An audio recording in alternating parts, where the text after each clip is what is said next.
Cortex is organized by course content, otherwise known as parent courses. A progression of units make up one parent course. Multiple sections can use the same parent course and have a few or all units assigned to their section. For a better understanding of this, let's look at the student view. In the student's learner plan, there are courses listed. Click into the course to find the units that make up the parent course.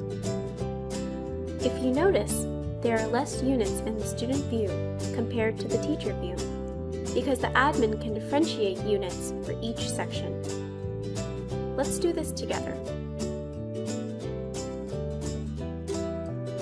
It's time to get my school's curriculum content ready. I'll do this in the content view.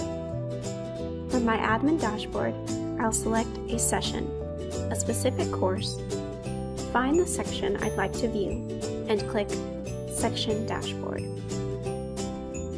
In a section dashboard, I'll click onto Content, and I've made it to the content view. Master admin and admins are given access to all sections' content views, while teachers may only see the content views of the sections they teach. This view should be populated with materials that have been input during the setup process in the school planning view. Only master admins and admins can create course content for teachers to implement in their classrooms. Teachers are unable to create course content, but can create independent content that work alongside the material created by admins. See course information such as the course code, academic subject, and weighted grade distribution measured by percentage at the top of the page. If the weighted grade is enabled, then the percentages for all assignment and assessment types will be displayed. Edit course information by selecting the pencil.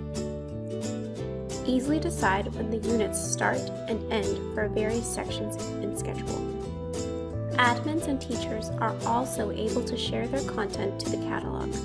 The catalog is filled with learning objectives available for use when creating assessments and assignments.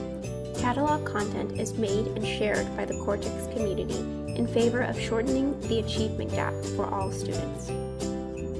The Cortex community is made up of all Cortex staff users from your school to outside educational institutions.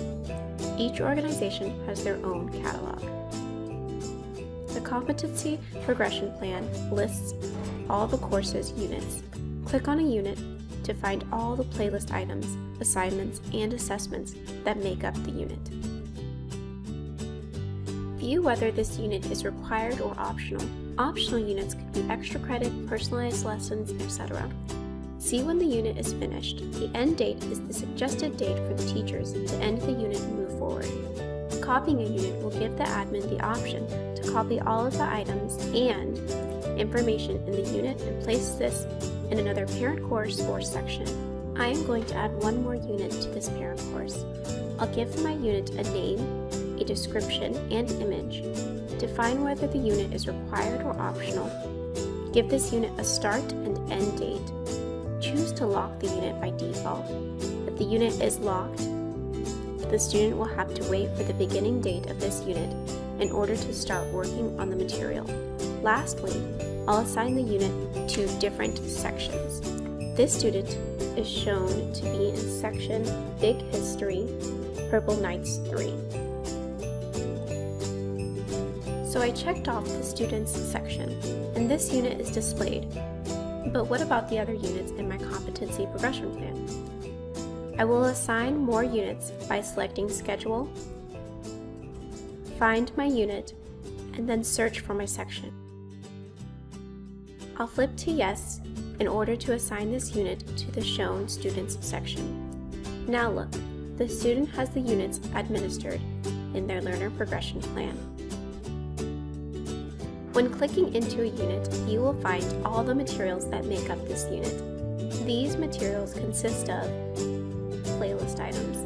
Playlist items are additional resources for the student. Examples could be educational videos, games, links to websites, etc. Assignments. In Cortex, assignments could be homework, papers, worksheets, and more. Playlist assessments. Playlist assessments differ from unit assessments. An example of a playlist assessment would be a quiz or short answer questions that test the knowledge of a segment of this unit. Unit assessments encompass all the information the student has been challenged with throughout the unit. An admin may choose to lock the next unit until students complete the unit assessment. Do this in scheduling. Add a unit assessment by selecting this. In the student view, the unit assessment will be switched out with a Request Assessment button, and they must request the unit assessment and get the teacher's approval in order to access the assessment. Teachers will see request notifications in the teacher dashboard. Although admins create curriculum content for the students, independent content may be created by the teacher and placed within or outside of the unit. Find more on content at cortexcommunity.org.